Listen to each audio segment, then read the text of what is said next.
আজকের রেসিপি সর্ষে পোস্ত মাছের ঝোল। প্রথমে মাছগুলোকে ধুয়ে নিয়ে লবণ হলুদ মাখিয়ে একটি পাত্রে রেখে দিতে হবে। তারপর সেগুলোকে তেলে দিয়ে আস্তে আস্তে ভেজে নিতে হবে।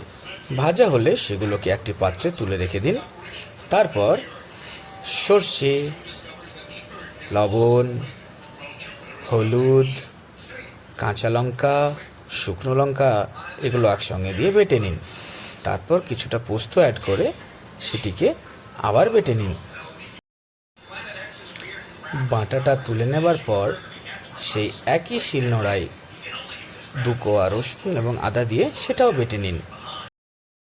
তারপর তাতে তেল দিয়ে পেঁয়াজ অ্যাড করার পর সেটিকে আস্তে আস্তে ভেজে নিন।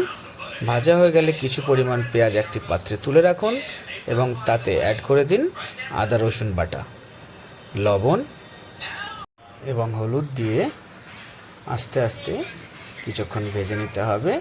তাতে অ্যাড করতে হবে টমেটো, নাড়িয়ে চাড়িয়ে নিয়ে কিছুটা গরম জল অ্যাড করার পর